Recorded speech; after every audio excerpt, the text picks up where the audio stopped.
Ya Allah. Terus bagaimana hubungan dengan anak saya yang sekolah di pesantren? Ini mau nanya. Kita sudah bersuci atau berwudu. Terima kasih Kemudian Bapak. bersihkan dulu yang batal. Bismillah, Assalamualaikum warahmatullahi wabarakatuh. Alhamdulillah, salatu wassalamu ala rasulillah wa ala alihi wa sahbihi wa mawalah wa la hawla wa la quwata illa billah ma ba'd. Masyarul muslimin rahimani wa rahimakumullah. Para pemirsa Foto TV yang insyaallah dimuliakan oleh Allah Azza wa Jalla. Ahlan wa sahlan wa marhaban bikum, kami ucapkan kepada seluruh pemirsa Foto TV, semoga selalu dalam lindungan Allah Azza wa Jalla.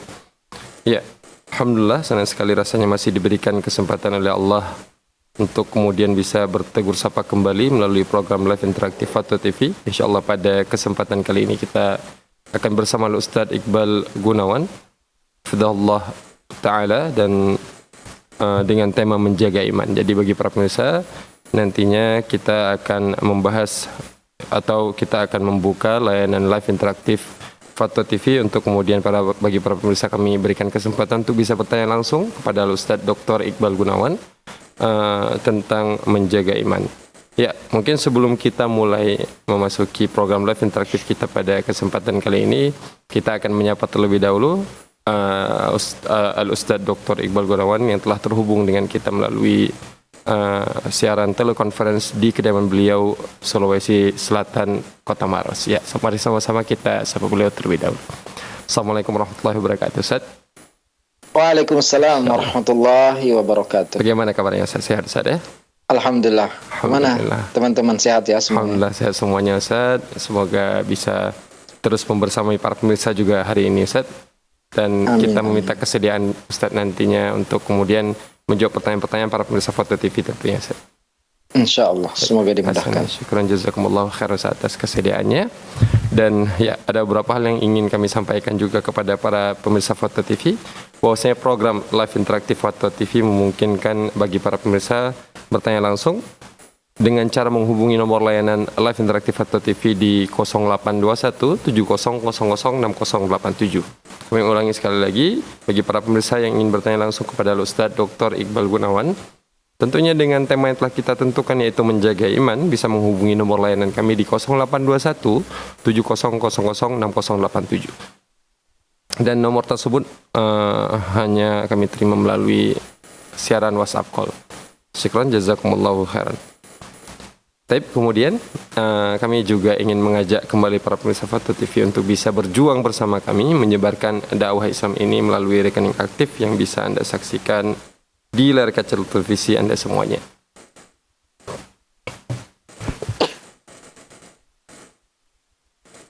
Syukran jazakumullahu khairan atas perhatiannya. Dan kami juga ingin menyapa para pemirsa Foto TV yang ikut menyimak program live interaktif kita pada kesempatan kali ini melalui siaran radio. Ahlan wa sahlan wa marhaban bikum. Untuk mengawali program live interaktif kita pada kesempatan kali ini, ada baiknya kita buka program live interaktif ini dengan mendengarkan nasihat pembuka yang insyaallah akan disampaikan oleh Al-Ustaz Dr. Iqbal Gunawan Hafidhallahu Ta'ala. Kepada Al-Ustaz kami persilahkan, falyatafaddal masykuran ma'jura. Bismillah walhamdulillah wassalatu wassalamu ala rasulillah wa ala alihi wa sahbihi wa man walah wa la hawla wa la quwata illa billah. Allahumma allimna ma yanfa'una wanfa'na bima 'allamtana wa zidna ilma. Allahumma aslih lana sya'nana kullah wa la takilna ila anfusina tarfata 'ain. Allahumma inna nas'aluka al-huda was-sadad. Alhamdulillah, puji syukur kita panjatkan kehadirat Allah Azza wa Jalla yang masih terus melimpahkan nikmat karunia, anugerah, hidayah, inayah dan taufiknya kepada kita semua. Dan sampai pada hari ini kita masih diberikan kesempatan untuk memperbanyak bekal kita beramal soleh. Dan semoga Allah Subhanahu wa Ta'ala senantiasa mengokohkan dan menetapkan hati kita di atas keimanan dan membimbing kita semua untuk selalu melaksanakan ketaatan kepada Allah Azza wa Jalla.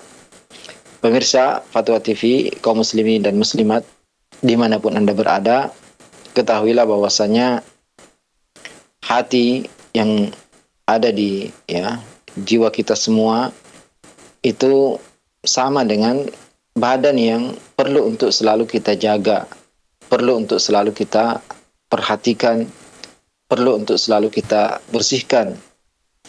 Karena kita ketahui bahwasanya kebanyakan manusia mereka hanya memperhatikan badannya, memperhatikan jasadnya, memperhatikan penampilan luarnya.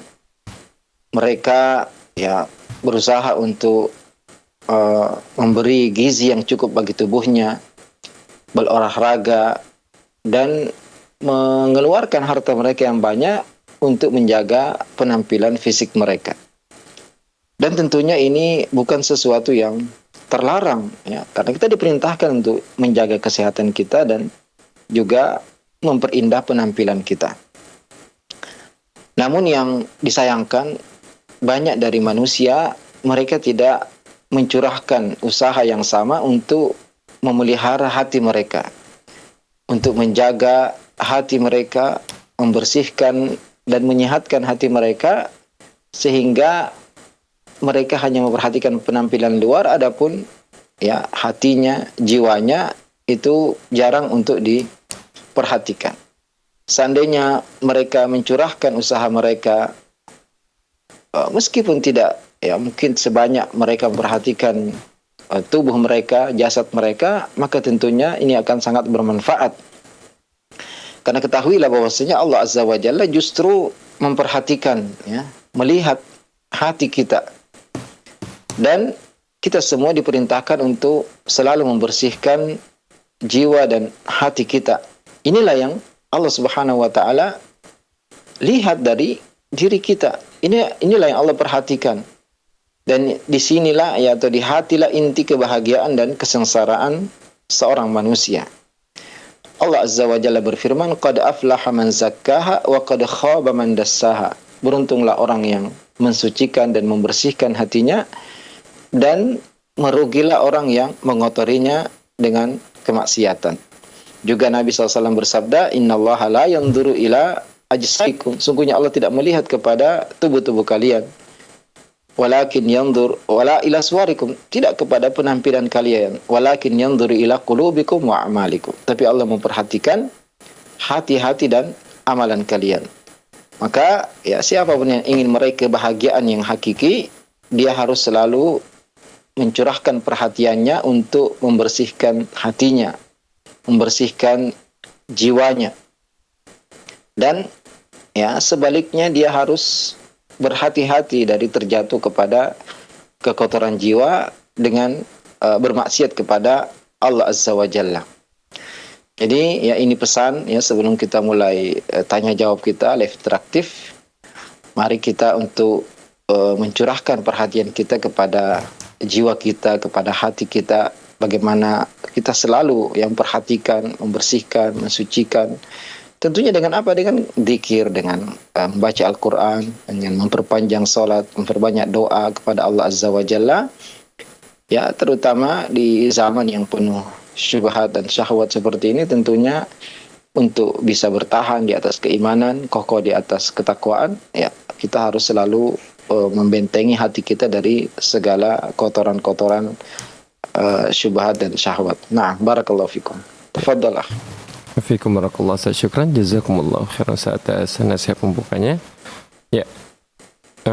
Tapi kita telah membuka layanan live interaktif kita pada kesempatan kali ini, dan telah terhubung dengan penelpon kita yang pertama pada kesempatan kali ini. Ada Ibu Iis di Bandung insyaallah. Kita akan sapa beliau terlebih dahulu. Assalamualaikum Fatwa TV. Assalamualaikum warahmatullahi wabarakatuh. Waalaikumsalam warahmatullahi wabarakatuh. Silahkan Bu.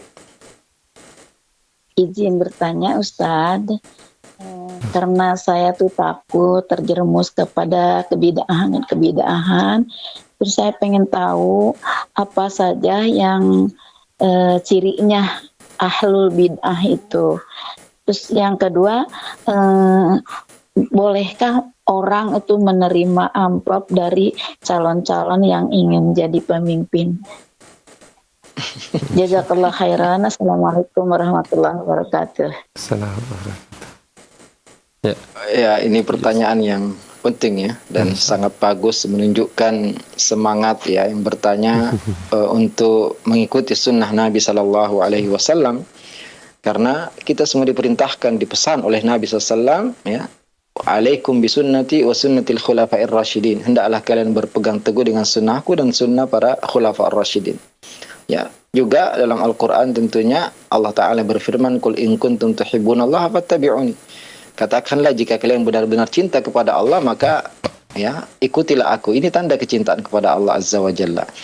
Maka kita tentunya dalam beribadah itu harus sesuai dengan petunjuk Nabi, dan ini adalah konsekuensi dari syahadat Muhammad Rasulullah. Kita meyakini bahwasanya tidak ada ilah yang berhak disembah selain Allah dan Muhammad adalah utusan Allah. Konsekuensinya membenarkan apa yang beliau sampaikan, meninggalkan apa yang beliau larang, dan tidak beribadah kepada Allah kecuali sesuai dengan apa yang dicontohkan oleh beliau sallallahu alaihi wasallam. Dan dalam banyak hadis ya, beliau mengatakan, sallu kama ra'aitumuni usalli, salatlah sebagaimana kalian melihat aku salat. Khudhu anni manasikakum, contohlah dariku manasik haji kalian. Dan secara khusus beliau mengatakan, man amila amalan laisa alaihi amruna fahuwa rad. Barang siapa yang melakukan suatu amalan yang tidak ada contohnya dari kami, maka tertolak. Man ahdatha fi amrina hadza ma laisa minhu fahuwa rad. Barang siapa yang melakukan perkara yang baru dalam agama, maka tertolak. Jadi ya, perkara yang baru, sesuatu yang diada-adakan, ibadah yang tidak pernah dilaksanakan oleh Nabi, para sahabat ya, terutama khulafa ar-rasyidin, maka tidak boleh kita buat sendiri karena agama ini sudah sempurna ya. Jadi kalau ada ritual ibadah yang tidak pernah dikerjakan oleh Nabi, padahal ya bisa saja dikerjakan oleh Nabi di zamannya, tapi ternyata tidak dikerjakan, maka ini menunjukkan perkara itu adalah perkara yang baru ya. Tariqatun fid dini mukhtara'ah ya, cara beragama di dalam agama, satu yang baru yang mirip dengan apa yang dilakukan oleh apa yang diperintahkan, yang mirip dengan yang disyariatkan. Dan ibadah itu tidak lepas dari dua, wajib atau mustahab. Dia itu wajib atau dianjurkan. Kalau dia tidak wajib, tidak mustahab, maka dia bukan ibadah. Maka ya, segala yang tidak dicontohkan dari ibadah salat ya, tidak ada dalilnya. Kemudian ibadah puasa yang tidak ada dalilnya, dan ibadah-ibadah yang lainnya selama tidak pernah dikerjakan dan tidak pernah dicontohkan oleh Nabi, juga tidak pernah diikrarkan oleh Nabi ya, seperti sahabat Bilal yang setiap selesai wudhu beliau sholat 2 rakaat dan diikrarkan oleh Nabi SAW. Ini perkara-perkara yang sunnah. Adapun selainnya maka itu adalah perkara yang baru. Maka tentunya ya, kita ketika ingin melakukan suatu ibadah ya, seperti kita umpamanya salat 5 waktu, kita tahu salat rawatib ya jelas dalilnya, salat duha, qiyamul lail, salat witir, puasa Senin Kamis, puasa Daud, puasa Arafah, puasa Tasu'a, Asyura ya, ini semua jelas dalilnya. Tapi kalau kemudian datang seorang yang ingin melakukan satu ibadah, ternyata tidak terdapat contohnya dari Rasulullah SAW, tidak ada perintahnya, berarti itu sesuatu yang baru yang tidak boleh kita ikuti dan kerjakan. Kemudian yang kedua tadi, yaitu bolehkah kita menerima amplop? Ya, kita harus ketahui bahwasanya ya, ini jelas pelanggaran ya secara hukum negara kita juga, yaitu politik uang ya. Maka tidak boleh kita mengambil karena mereka tujuannya adalah agar kita mencoblos ya. Walaupun kita mengatakan ya kan mereka juga nggak tahu apa gimana ya. Ini tetap akan ada pengaruhnya di dalam diri kita, dan ini yang terbukti ya, banyak ya suara-suara itu dibeli, maka kita tolak ya amplop tadi. Dan sebaliknya kita harus sampaikan, maksudnya ini tidak benar ya, kalau ketika ingin dipilih saja dia sudah pakai sogokan, ya bagaimana nanti ketika dia sudah menjabat ya, tentunya nanti dia akan mengambil untung ya, ingin mengambil lebih banyak lagi ya. Dan ini merupakan ciri ya calon pemimpin yang tidak amanah kalau sejak pemilu saja dia sudah bagi-bagi amplop ya. Seharusnya bagi amplopnya nanti ya dari uang pribadinya setelah dia menjabat ya, maka tentunya ini masuk sedekah insyaallah ya. Adapun sebelumnya maka jelas ini sogokan dan tidak boleh kita mengambil sogokan karena orang yang menyogok dan menerima sogokan ya diancam dengan neraka. Masya Allah. Assalamualaikum ilaikum barakallahu fikum Ustaz.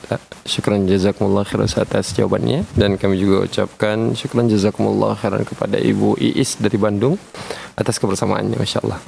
Tapi kita akan coba bacakan pertanyaan yang telah masuk melalui website Dewan Redaksi. Ustaz, ini pertanyaannya cukup singkat sebenarnya Ustaz, namun kayaknya jawabannya cukup panjang nih Ustaz. Dari Ihsan di Kalimantan Utara, Kabupaten Bulungan, beliau bertanya, apa itu Islam Ustaz? Masya Allah. Ya, ini tentunya butuh panjang ya. Tapi ini sama dengan pertanyaan malaikat Jibril dan dijawab singkat oleh Nabi SAW. Ketika datang malaikat Jibril dalam bentuk manusia biasa ke majelis Nabi SAW, beliau bertanya tentang apa itu Islam, apa itu iman, apa itu ihsan, dan Nabi SAW mengatakan al-Islam an tashhada an la ilaha illallah wa anna Muhammadar Rasulullah wa tuqimas shalah wa tu'tiyaz zakah wa tasuma Ramadan wa tahujjal bait in istata'ta ilaihi sabila. Ya, Islam itu adalah engkau bersaksi, mengikrarkan, meyakini bahwasanya tidak ada ilah yang berhak disembah kecuali Allah. Baik itu malaikat yang dekat dengan Allah, nabi, apalagi ya pohon besar, batu, itu semua tidak berhak diibadahi, ya jin, setan. Dan siapapun selain Allah Azza wa Jalla tidak berhak untuk diibadahi. Dan engkau mempersaksikan bahwasanya Muhammad adalah utusan Allah. Engkau meyakini bahwasanya semua yang disampaikan dalam hadis yang sahih adalah benar, yang dia larang harus kita tinggalkan, dan kita harus mengikuti beliau dalam tata cara ibadahnya kepada Allah Azza wa Jalla. Kemudian ya setelah itu ya seperti ketika Nabi mengutus Mu'ad ke Yaman, beliau mengatakan pertama kali ajak mereka mengikrarkan 2 kalimat syahadat. Kemudian menegakkan salat. Ya, yang dimaksud di sini adalah salat 5 waktu, salat subuh, salat zuhur, asar, maghrib, isya, dan dilaksanakan di waktu-waktu yang telah ditetapkan sesuai dengan rukun dan wajibnya, dan tentunya jika ditambah dengan sunnah-sunnahnya maka akan lebih sempurna lagi. Dan ini dilaksanakan sepanjang hidup dan tidak ada uzur meninggalkan salat kecuali jika sudah tidak sadar atau nyawa sudah terlepas dari jasadnya. Adapun masih hidup ya, maka kewajiban salat ini tidak akan pernah gugur ya, dan bisa dikerjakan dalam kondisi apapun. Ketika seorang tidak bisa berdiri, tidak bisa duduk, maka dengan berbaring atau bahkan ya kalau hanya bisa memberi isyarat, maka dengan memberi isyarat, atau ketika di atas pesawat, maka meskipun tidak menghadap kiblat kalau ya pesawatnya tidak mengarah kiblat, dan kita dilarang untuk berdiri ketika di atas pesawat. Meskipun tidak ada air, maka tetap tayamum. Bahkan para ulama kita menyebutkan contoh-contoh ketika seorang umpamanya ya semoga tidak terjadi, diikat, di penjara, tidak bisa bergerak, tidak bisa wudhu, maka dia tetap sholat ya semampu dia ya memberi isyarat. Maka ini adalah kewajiban yang terwajib setelah mengikrarkan 2 kalimat syahadat tadi, karena yang pertama kali dihisab juga nanti pada hari kiamat adalah salat kita. Kalau salat kita beres, maka insya Allah aman yang lain. Tapi kalau salatnya ya tidak beres, maka celaka dia ya. Kemudian yang berikutnya adalah seorang yang punya harta yang wajib dia zakati, ya punya sampai batas tertentu, batas nisab, maka dia harus mengeluarkan ya dari zakatnya, zakat harta atau zakat pertanian atau yang lainnya, maka dia harus mengeluarkan zakatnya ya. Kemudian juga watasuma Ramadan, ya puasa pada bulan Ramadan. Ini juga wajib ya bagi orang yang sudah balik ya tentunya, dan anak-anak juga diajarkan dan dididik untuk melaksanakan ibadah puasa, dan yang wajib hanya pada bulan Ramadan saja ketika sudah terlihat hilal atau sempurna 30 hari Sya'ban. Kemudian ya yang kelima adalah melaksanakan ibadah haji jika mampu melaksanakan perjalanan ke sana, dan ini hanya diwajibkan sekali seumur hidup ya.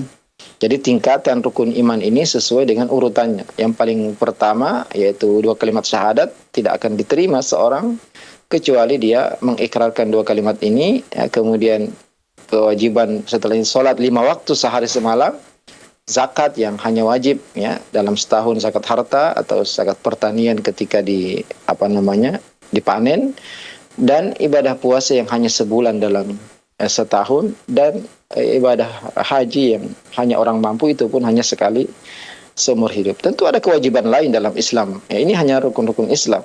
Tapi ada kewajiban berbakti kepada orang tua, berjihad jika diseru oleh penguasa, ya pemimpin negara, beramar ma'ruf nahi mungkar, ya bagi orang yang memang mampu melakukannya, dan kewajiban-kewajiban lain yang juga diajarkan dalam agama kita, berbuat baik kepada tetangga, menjaga silaturahim, dan tentunya Islam ini adalah agama yang sempurna dan sangat indah yang wajib bagi kita semua untuk memeluknya, karena Nabi SAW bersabda, tidak akan masuk surga, la yasma'u bi ahad min hadhil ummah, tidak mendengar tentangku dari umat ini Yahudi atau Nasrani, baik di Yahudi atau Nasrani atau selainnya, thumma la yu'minu billadzi ursiltu bihi illa kana min ashabin nar. Kemudian tidak beriman dengan apa yang aku bawa, maka dia akan masuk neraka. Ya, dalam Al-Quran jelas, inna dina indal Islam, agama yang diterima di sisi Allah hanyalah agama Islam. Wa may yabtaghi ghairal islami dinan fala yuqbal minhu wa huwa fil akhirati minal khasirin. Siapa yang mencari agama selain Islam maka tidak akan diterima darinya, dan di akhirat dia termasuklah merugi. Maka Islam adalah istislam lillahi bitauhid, ya berserah diri kepada Allah dengan mentauhidkannya, wal inqiyad lahu bitta'ah, tunduk taat kepada Allah Azza wa Jalla, wal bara'atu minasyirki wa ahli, dan berlepas diri dari kesyirikan dan orang-orang musyrikin. Nah, barakallahu fikum. Ya. Fikum barakallah. Syukran jazakumullah khairan atas jawabannya. Tip, dan ya kami juga ucapkan syukran jazakumullah khairan kepada yang telah bertanya, dan kita telah terhubung dengan penelpon kita selanjutnya, ada Bapak Edi di Solo. Kita akan coba hubungkan kepada beliau.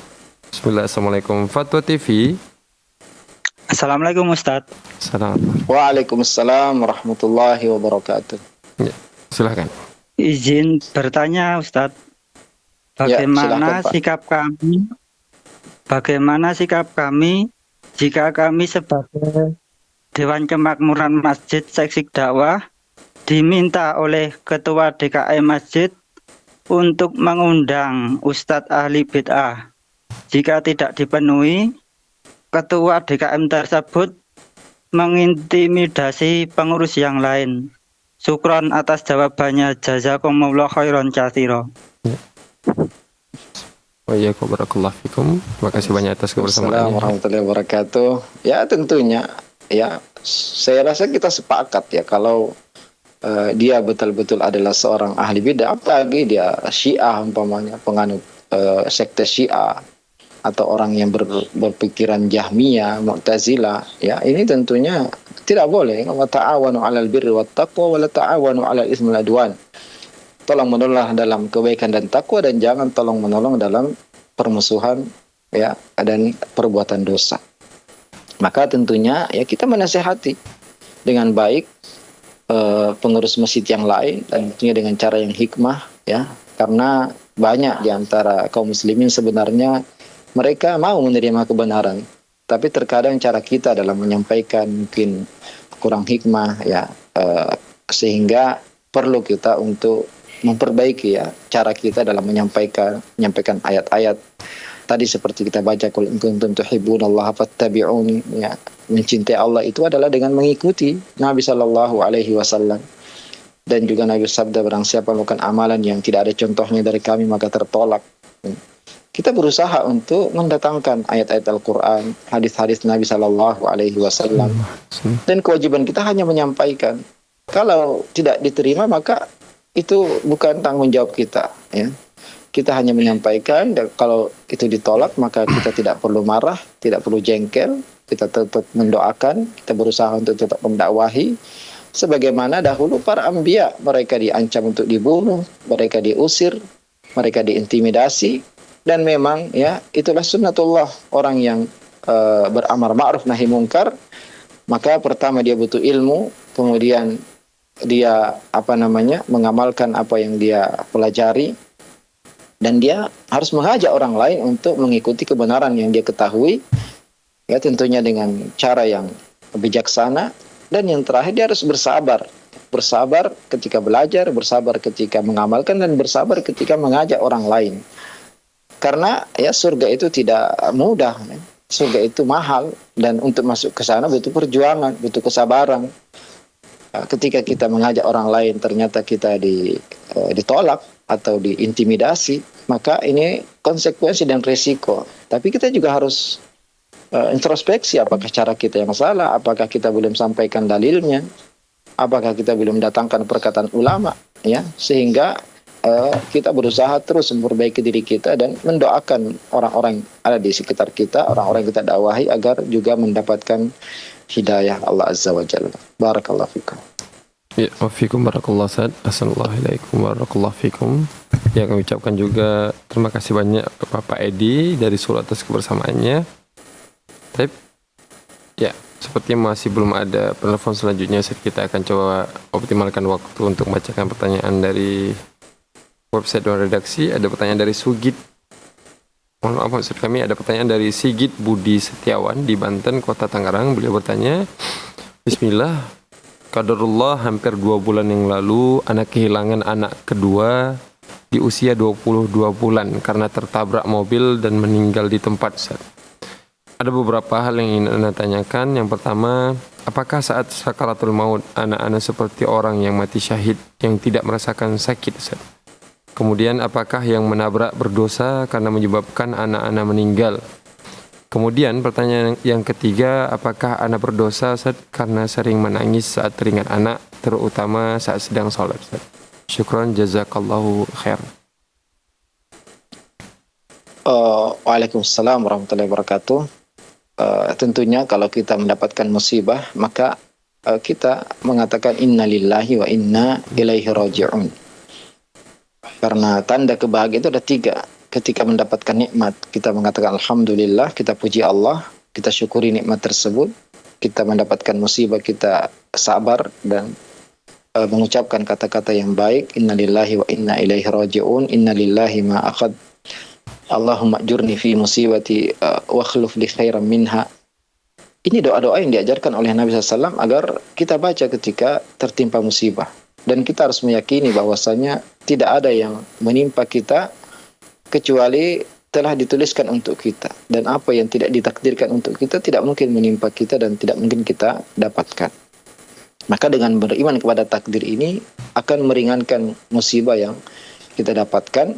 Karena kita ketahui ya, apapun usaha yang kita kerjakan tidak mungkin kita meleset dari takdir ini. Jadi memang ya, anak bapak qadarullah sudah ditakdirkan ya, umurnya ketika di Lauhul Mahfuz dan ketika di kandungan umurnya hanya 22 bulan ya. Maka tidak mungkin itu bisa kita rubah, dan ya yang bisa kita lakukan hanyalah bersabar dan mengharap pahala dari Allah. Dan tentunya anak yang meninggal sebelum balik ya, ini tempatnya di surga. Kemudian apakah saat sakratul maut, ya Allahu a'lam, apakah dia merasakan atau tidak. Yang jelas kematian itu ada sakaratnya. Kemudian apakah yang menabrak berdosa karena menyebabkan anak meninggal? Kalau dia sengaja tentunya dosa besar ya. Bahkan sengaja membunuh jiwa yang tidak berdosa, hukumannya dalam Islam adalah diqisas. Maka ini dosa yang sangat besar. Tapi ya kemungkinan besar tentunya dia tidak sengaja. Dan qatl khata ini tetap juga dia harus ya berat hukumannya ya. Dia harus bayar diat, dia harus puasa 2 bulan berturut-turut, bukan karena dia berdosa ya, tapi karena untuk menghilangkan. Karena seorang yang membunuh meskipun tidak sengaja itu punya pengaruh buruk kepada hati seorang, maka dianjurkan dia untuk berpuasa. Maka dia tidak berdosa sebenarnya, tapi dia tetap harus mengganti diat kepada orang yang dia bunuh dengan tidak sengaja tadi. Kemudian apakah anak berdosa karena sering menangis? Ya tentunya menangis itu dibolehkan. Nabi SAW juga menangis ketika anaknya, putranya meninggal. Beliau mengatakan innal aina la tadma wa innal qalba la yahzan wa ma naqulu illa ma yurdi rabbana. Sesungguhnya mata itu menangis, hati itu sedih, dan kita tidak mengucapkan kecuali apa yang diridai oleh Allah. Innalillahi wa inna ilaihi raji'un. Allahumma jurni fi musibati wa akhlif li khairan minha, ya belum tentu kalau anak bapak tumbuh dewasa menjadi anak yang soleh, ya bisa jadi sebaliknya. Maka kita berharap ganti dari Allah Azza wa Jalla yang lebih baik, anak soleh yang lebih baik ya daripada yang meninggal. Ya, selama tidak sampai menampar pipi, menyobek baju, ya ini maka tidak masalah. Dan musibah itu ya memang awal-awalnya berat, tapi insya Allah semakin lama, apalagi kita juga membayangkan takdir Allah Azza wa Jalla, pahala yang akan didapatkan, maka musibah itu akan ringan. Dan tentunya kita harus segera move on, ya. Segera untuk bagaimana berusaha ya untuk menjaga yang ada, anak-anak yang lain didik dengan baik, doakan ya. Dan berharap nanti ketemu lagi dengan anaknya di surga nanti. Barakallahu fikum. Ya, wafikum barakallahu. Assalamualaikum. Pertanyaan selanjutnya, ya sepertinya masih belum terhubung dengan telepon selanjutnya. Kita akan coba bacakan pertanyaan yang telah masuk melalui website Dewan Redaksi. Ya. Pertanyaan dari Edi Burhani atau Abu Hasan di Kabupaten Karawang, Jawa Barat. Beliau bertanya, ya. Assalamualaikum, izin bertanya Ustaz, mengapa kebanyakan ulama Syafi'iyah mutaakhirin banyak yang akidahnya Asy'ariyah? Syukran Ustaz. Mohon maaf kalau pertanyaannya kurang tepat. Insyaallah. Waalaikumsalam warahmatullahi wabarakatuh. Bukan hanya ulama Syafi'iyah, ulama Malikiyah dan ulama yang Malikiyah juga. Ini banyak yang berakidah Asy'ariyah. Secara umum memang mazhab Asy'ariyah ini tersebar di tengah kaum muslimin di zaman-zaman belakangan ini. Ya, karena sebelumnya pernah muncul mazhab Mu'tazilah yang mana mereka menafikan semua ya sifat Allah Azza wa Jalla dan dibantah oleh kelompok Asy'ariyah, dan banyak sekali perdebatan yang terjadi di antara mereka sehingga kelompok Mu'tazilah ini semakin sedikit dan semakin berkurang ya pengikutnya. Juga munculnya mazhab Asy'ari ini di tengah-tengah ya ibu kota khilafah Islamiyah itu di Baghdad, dan tentunya di Baghdad ketika itu terkumpul banyak ahli hadis, banyak fuqaha dan orang-orang datang rihlah ke sana, sehingga mereka yang kembali menyebarkan di negerinya di tempat mereka masing-masing ya al-madhab al-Asy'ari. Dan juga ya di antara asbab atau sebab yang kenapa begitu tersebar yang disebutkan oleh para ulama kita, karena ketika pertama kali muncul ya mazhab Asy'ariyah ini adalah pertengahan antara Mu'tazilah dan Jahmiyah ya. Mu'tazilah yang mereka menolak sifat-sifat Allah Azza wa Jalla, dan Jahmiyah yang benar-benar semuanya asma dan sifat, dan juga sangat parah murji'ah dalam takdir ya, mengatakan bahwasanya Jabariyah dalam takdir dan murji'ah dalam af'alul ibad ya. Mereka mengatakan bahwasanya amal itu bukan bagian dari iman ya, bahkan cukup ma'rifah saja. Jahmiyah itu mengatakan cukup mengenal Allah itu sudah dianggap beriman.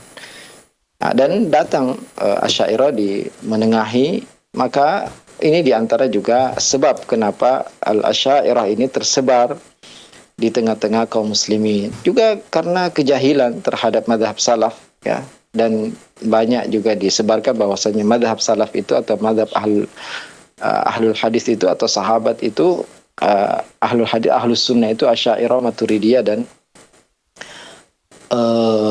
ahli hadis, sehingga semakin tersebar lagi. Dan juga muncul di kalangan pengikut mazhab Hanafi itu al-Maturidiyah yang mirip sekali dengan Asy'ariyah, sehingga ini juga di antara sebab-sebab tersebarnya al-Asy'ariyah di tengah-tengah kaum muslimin, baik di kelompok mazhab Syafi'iyah ataupun Malikiyah.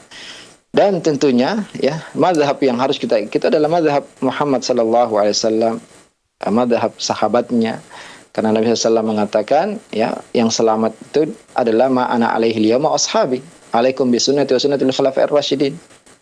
Dan juga a'immah al-arba'ah, Imam Abu Hanifah, Imam Malik, Imam Asy-Syafi'i, Imam Ahmad, semuanya ya tidak berakidah Asy'ariyah tentunya, karena Imam Abul Hasan itu muncul belakangan.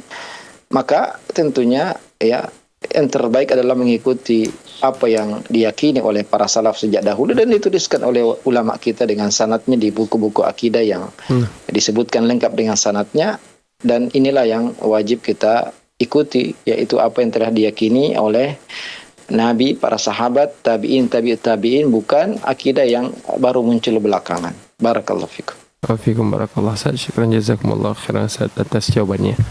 Baik. Ya. Kita akan lanjutkan pertanyaan selanjutnya dari website Dewan Redaksi Ustaz. Ada pertanyaan dari Aan Andika di Lampung, Kabupaten Lampung Tengah. Beliau bertanya, izin bertanya Ustaz, bagaimana cara agar kita mendapatkan syafaat Rasulullah sallallahu alaihi wasallam di akhirat kelak? Syukran jazakumullah khairan. Waalaikumsalam warahmatullahi wabarakatuh. Setiap nabi itu punya dakwah mustajabah. Ya, adapun Nabi kita sallam, maka beliau menabung doanya nanti pada hari kiamat, dan semua akan didapatkan oleh orang yang mengucapkan la ilaha illallah, yang ikhlas ketika mengucapkannya. Jadi tentunya yang paling berat mendapatkan syafaat Nabi SAW di hari kiamat nanti adalah orang yang mengucapkan la ilaha illallah, yang ikhlas ketika mengucapkannya. Man qala la ilaha illallah khalisan min qalbihi. Ya, juga tentunya tidak mungkin didapatkan oleh orang yang mempersekutukan Allah Subhanahu wa taala, karena Allah tidak ridho kepada orang yang melakukan kesyirikan. Dan tentunya yang mengucapkan tadi ya sesuai dengan konsekuensi, yaitu tidak menyembah, tidak beribadah kecuali kepada Allah, dan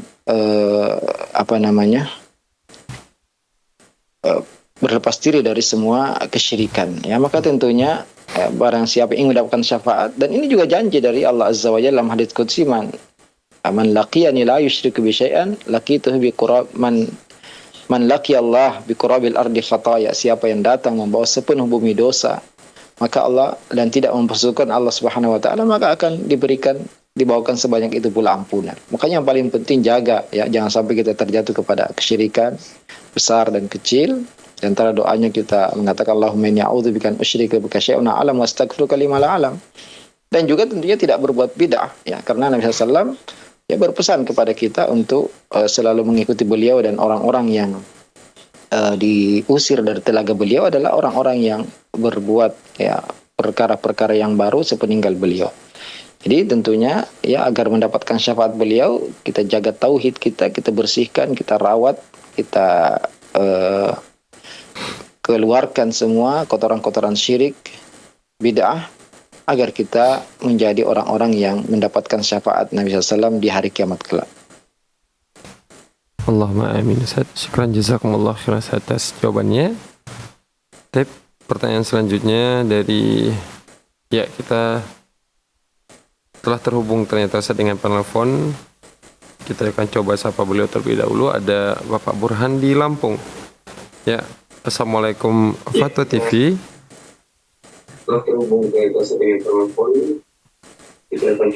Mohon izin Bapak untuk bisa mengecilkan volume televisinya terlebih dahulu, atau mungkin bisa dimatikan terlebih dahulu. Halo.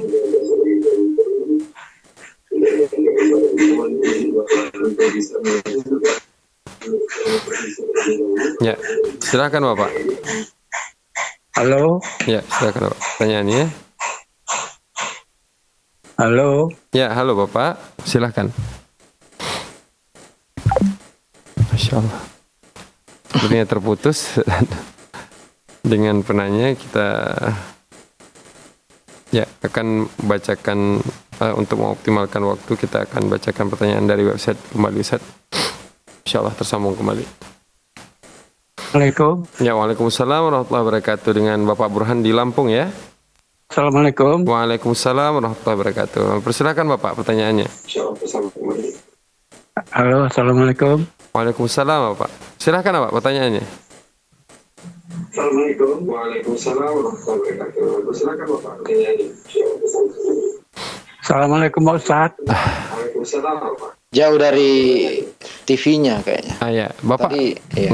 Ada, udah Pak. Ya, silakan Pak. Ya, Saya jauh dari pernah TV, Pak. dengar ceramah Pak Ustadz bahwa gerak tangan kita pun sudah ditakdirkan oleh Allah. Ya, Lalu apa bedanya kita dengan kelompok Jabariyah itu, Pak?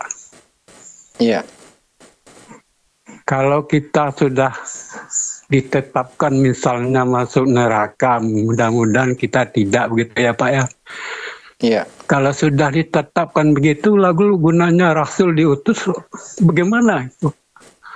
Apa guna Rasul, orang saleh yang berdakwah? Kayaknya bukankah itu percuma, Pak? Ya. Ya, Jadi dua itu, Pak. ya, Apa bedanya kita dengan Jabariyah?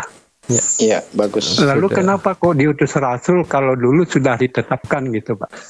Terima kasih, Ya, Pak. betul. Ya, sama-sama Pak. Terima kasih banyak Pak atas kebersamaannya. Silahkan Ya, disimak ya jawabannya. Fadhal, Ya Ustaz. tentunya ya ini perlu ya kita untuk banyak bertanya agar kita semakin memahami agama kita dengan baik. Tentunya yang ditanyakan adalah tentang takdir yang pertama, yaitu beliau pernah mendengar ceramah dari saya atau selain saya, bahwasanya segala sesuatu sudah ditakdirkan, ya bahkan gerakan tangan kita semua sudah ditakdirkan. Lalu apa bedanya kita dengan Jabariyah? Ahlus Sunnah wal Jamaah pertengahan antara Jabariyah dan Qadariyah. Jabariyah mengatakan bahwasanya tidak ada kehendak manusia sama sekali. Manusia tidak punya pilihan dan tidak punya kehendak dalam perbuatan-perbuatan. Adapun Qadariyah, mereka mengatakan Allah tidak punya campur tangan dalam perbuatan manusia. Mereka menciptakan perbuatan mereka sendiri.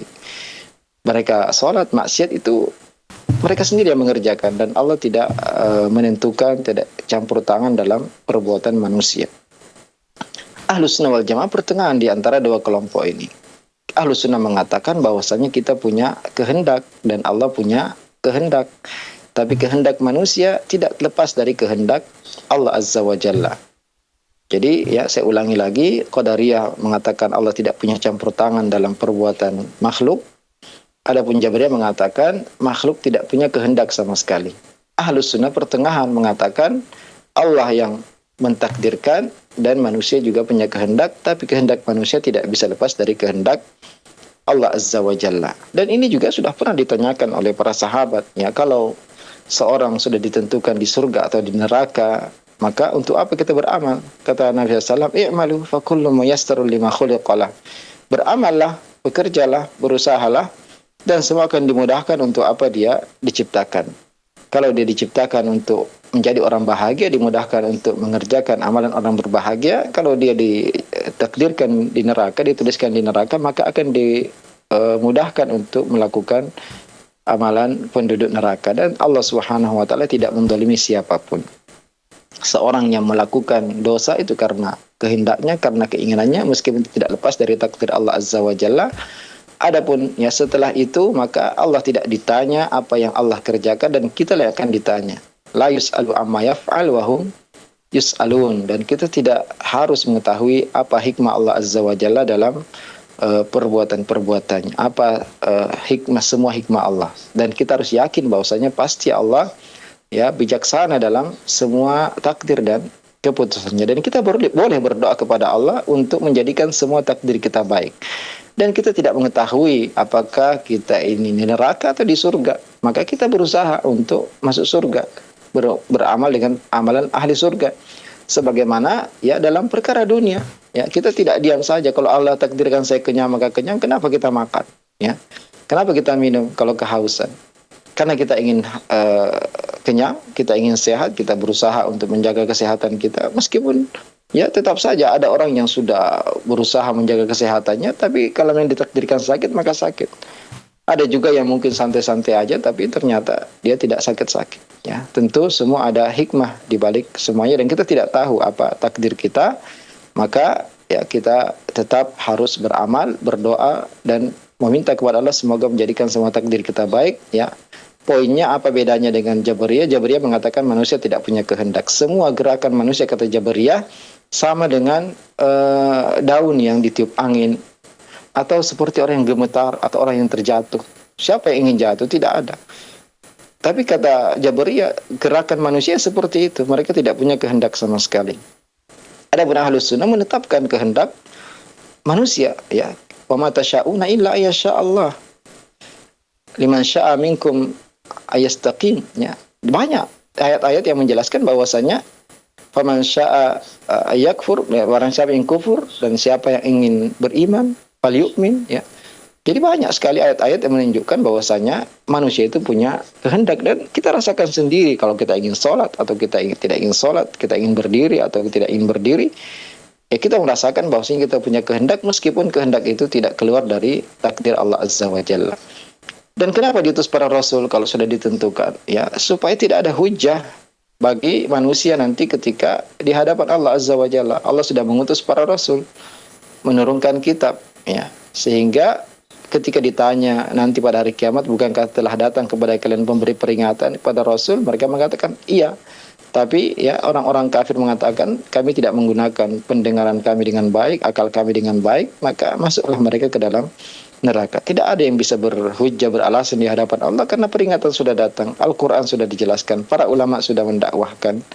Dan siapa yang kafir maka dia sendiri yang memilih, dan siapa yang beriman maka itu pilihan dia sendiri, meskipun pilihan itu tidak lepas dari apa yang Allah Subhanahu wa taala tuliskan dan dia tidak mengetahui, ya.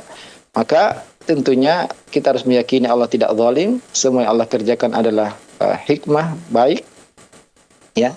Pasti ada hikmahnya, dan kewajiban kita dalam melaksanakan perintah bukan bertanya kepada Allah kenapa Allah takdirkan ini, kenapa Allah takdirkan itu, tapi taat kepada perintah Allah Azza wa Jalla. Adapun masuk ke ranah-ranah Allah Azza wa Jalla, maka tentunya tidak pantas dan tidak boleh bagi seorang manusia mempertanyakan apa hikmah Allah Azza wa Jalla mentakdirkan, tapi kemudian juga menyuruh, ya.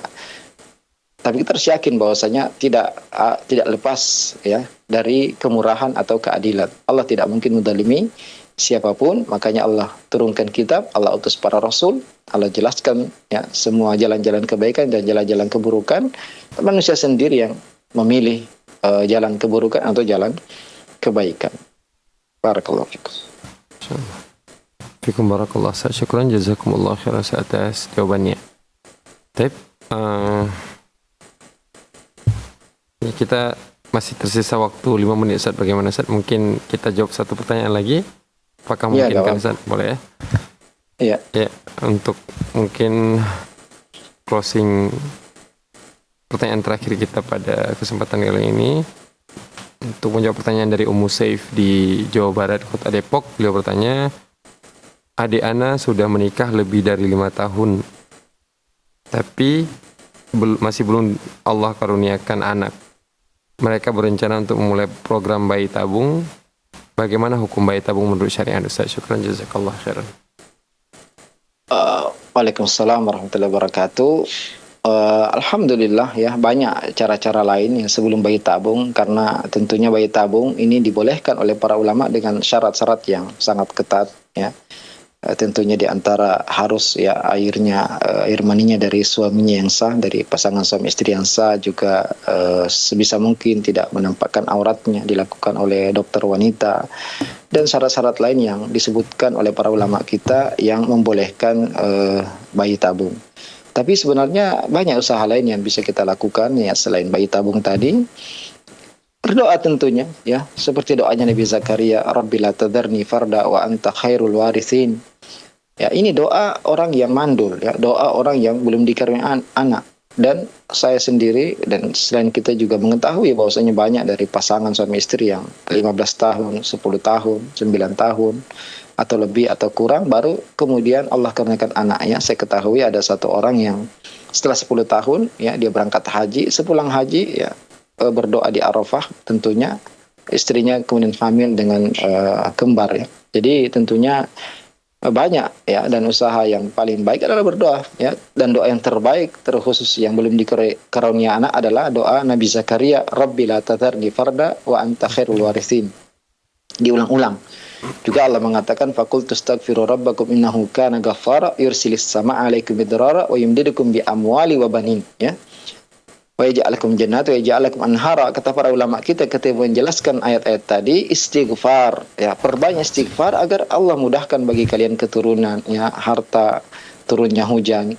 Dan ya jangan kurang dari 100 kali, kalau perlu 200, 300 kali sehari, maka ini obat yang sangat manjur bagi orang yang tidak dikaruniai anak. Kemudian yakinlah bahwasanya Allah selalu mentakdirkan yang baik untuk hambanya. Bisa jadi seorang yang dikaruniai anak justru anaknya membuat dia susah, ya, anak yang durhaka. Makanya ya saya ingatkan di melalui media ini, kalaupun minta anak jangan sekedar minta anak, tapi mintalah anak yang soleh. Ya, kejadian nyata di Ka'bah ada orang yang menangis berdoa untuk minta anak, telah dikaruniai anak, 20 tahun kemudian dia berdoa supaya anaknya dibinasakan. Ya, ternyata ya anak itu justru membuat dia kewalahan. Ya. Maka dia dinasihati oleh petugas ketika itu, seharusnya kamu berdoa untuk dijadikan anakmu anak yang soleh. Dan kembali lagi berdoa. Dan di saat itu juga ya dia di Mekah dan putranya di negerinya tiba-tiba langsung sadar dan taubat kepada Allah Azza wa Jalla. Ya, maka kalaupun berdoa minta anak, minta tambahan anak, minta apa saja, mintalah yang baik, mintalah istri yang baik, mintalah anak yang soleh, mintalah harta rezeki yang baik, supaya apa yang kita minta ketika Allah kabulkan tidak merepotkan kita. Dan ya tadi Rabbil atatni farda wa anta khairul warithin, perbanyak istighfar, sedekah dan kebaikan-kebaikan lainnya, dan berdoalah kepada Allah semoga Allah segera karuniai anak yang soleh dan solehah. Semoga bermanfaat bagi kita semua dan semoga menjadi tambahan pahala untuk kita semua dari apa yang kita sampaikan pada hari ini. Barakallahu fikum. Ya. Fikum barakallah. Syukran Ustaz, jazakumullahu khairan Ustaz atas ya jawabannya telah disampaikan, dan kami juga ucapkan syukran jazakumullahu khairan kepada seluruh para pemirsa Fata TV yang telah mengirimkan pertanyaan-pertanyaannya. Ya. Dan karena memang waktu ini sudah sangat singkat, Ustaz, mengucapkan sekali lagi terima kasih banyak atas kebersamaannya, atas ilmu yang telah disampaikan. Semoga bisa bermanfaat bagi kita semua dan tentunya bagi Ustaz juga nantinya, Ustaz. Dan Allah berikan keberkahan umur bagi Ustaz sehingga kita bisa terus untuk kemudian belajar bersama Ustaz. Syukran jazakumullah khairan, Ustaz. Ya, kemudian kami tak lupa pula sebelum mengakhiri perjumpaan kita pada kesempatan kali ini, kami mengajak kembali para pemirsa Fata TV untuk bisa berjuang bersama kami menyebarkan dakwah Islam ini melalui rekening aktif yang bisa Anda saksikan di layar kaca televisi Anda semuanya.